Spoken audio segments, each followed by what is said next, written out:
Next, Chairman Brady. Thanks. One, thank you all for testifying today. You're well respected. The points are really well made, and we appreciate it. Very timely. So let me ask a question. Does anyone believe the President's and the Senate Democrats' position that we will pass a debt ceiling limit without any checks or balances on spending? Do anyone here believe that's going to happen?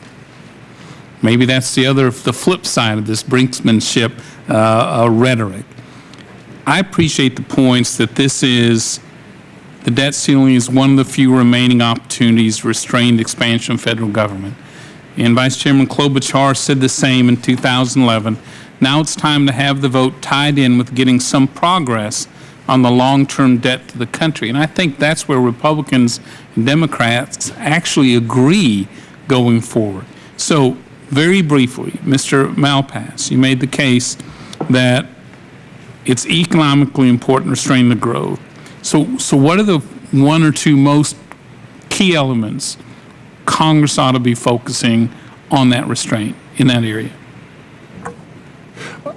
I think it's useful to have both sides offering their vision of how to restrain spending. So, you know, there are ample areas. I've seen Senator Enzi was in New York on Monday and said there were $900 billion of spending restraint that's available to Congress. We've seen in the recent ag bill a huge amount of extra spending that's going out in that direction. So each of these is going to be painful, and so I guess my bottom line is that Congress should and is almost required by its responsibility to prioritize spending so that there's a concept that some of it is less vital than others. And you're thinking both continuing with indiscretionary funding because there are still spending that's less of a priority there, and as well as the steps we take to make Social Security and Medicare solvent for future generations? Yes, in yesterday's CBO numbers, they show the rapid growth of entitlements in the out years. So it would be very market positive if Congress began talking about ways to slow the growth in entitlement spending. It would set the U.S. apart from other countries in its ability to adjust to the aging demographics. So our government's financial outlook is getting worse, not better, as we sit here today. Yes, the data, because of the trend path in spending, the debt is going to mushroom, and so it's vital that steps be taken now to find ways to have an open discussion of ways to slow down that growth in spending. Thank you, Dr. Mitchell. You take a controversial position that a short-term default would not be nearly as damaging as the consequences of our long-term financial insolvency.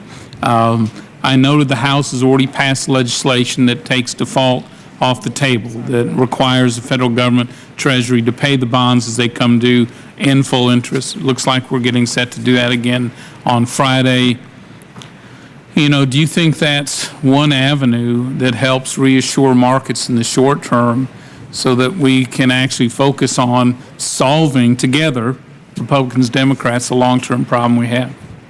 Well, I don't think that default is on the table at all for the reasons I mentioned earlier about nearly $3 trillion of revenue coming in and only about $230 billion of annual interest payments. So unless the Treasury Secretary wanted the U.S. to default, which I'm sure he doesn't, it's just not realistic. My argument is that whatever short-term controversy and fiscal mess, as Donald was talking about, because of the payments for other things other than interest payments on the debt, that would be a relatively small price to pay if at the end of the day we made the reforms that avoided the kind of truly horrific, catastrophic fiscal problems that you see in European countries that never did have an action-forcing event like a debt limit that enabled them to get control of spending. So are we willing to incur a little bit of headache and hassle and fighting now to avoid a much, much bigger fiscal crisis at some point down the road? And if I knew when that was, I'd be one of these rich Wall Street guys. But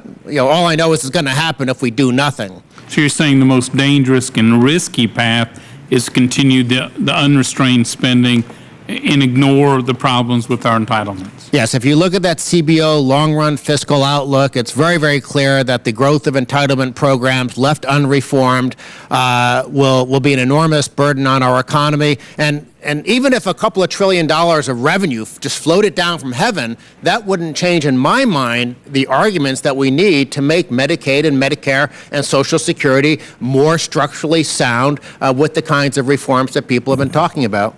As I yield back, I recall a hearing here 2 years ago when we asked experts, Republicans and Democrats, what's the true debt ceiling of America? What is the point where investors lose confidence? And from all parties, the answers were relatively the same, which is, we don't know, it's sooner than you think, don't wait to find out, act as soon as you can.